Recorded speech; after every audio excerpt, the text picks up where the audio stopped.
I mean, you're going to have to go this way anyway.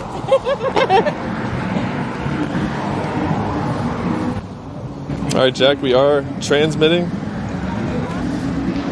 the beautiful campus of Alabama. All right. It says live stream is offline. Nice. On the app.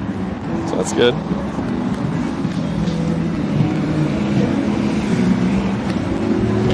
I'm not going to waste all my good stuff until I'm confident that we're live. Well, oh, all right. Okay. Maybe. Potentially. All right. It's been a hurdle. It's been a couple of adversities, but no hill too big that we overcome, Stephen.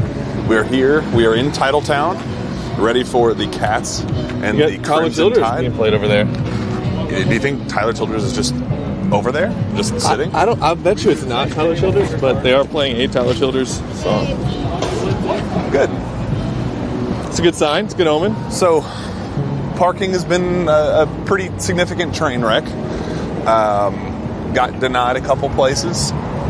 Kept just kind of having to go further and further back because this town is hopping, Stephen. Like it is, it's a lot for a football town.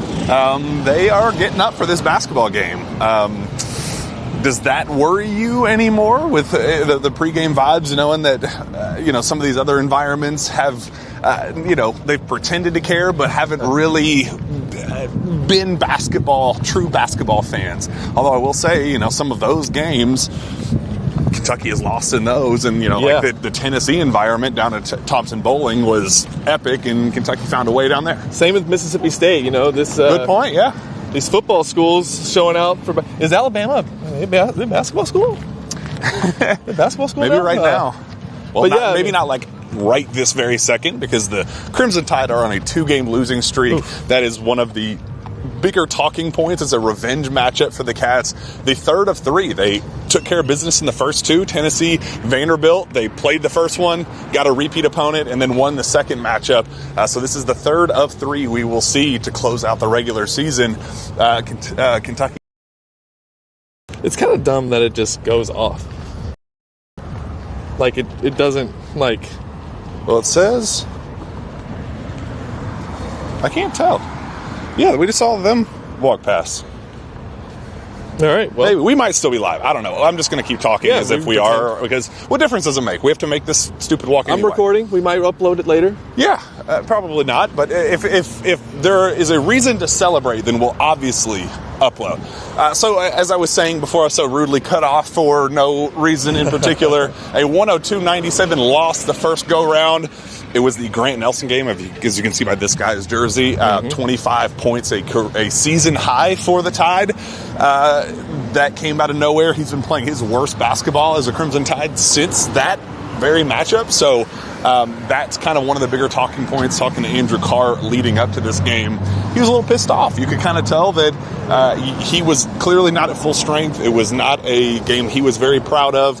He said that was kind of the moment that it hit him that my back is not where it needs to be. It's an issue, and we need to address it, and it's not going to just heal magically without any rest and rehab and recovery. So that was a turning point of the season here in conference play for him especially. We saw him coming off his best performance, I think, in a month, 2 months, if you will, here in this last matchup. So I like that we kind of have that talking point. We have that to look forward to. I'm a fan of Andrew Carr playing his best.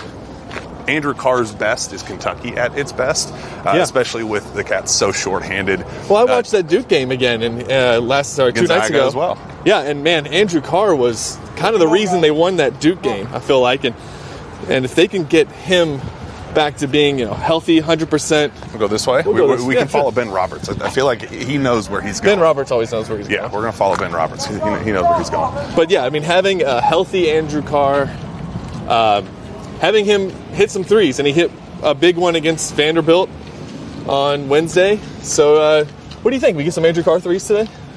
I mean, somebody has to score. I mean, when you're down Jackson Robinson, when you're down Lamont Butler, so they combined for 28 in the first matchup, and that still wasn't enough for Kentucky to, kind of overcome that scoring. But, look, when Kentucky, over the last 2 weeks, has a top 15 defense nationally, you kind of don't want it to turn into a back-and-forth track meet. You want them to show what it's got defensively, because that's clearly the biggest struggle right now for Alabama. They just gave up 110 to Missouri, an absolute disaster defensively right now.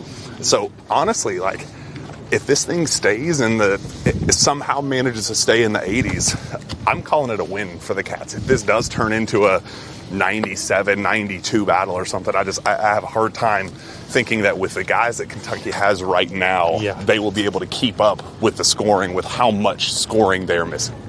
I love this baseball stadium. This is beautiful.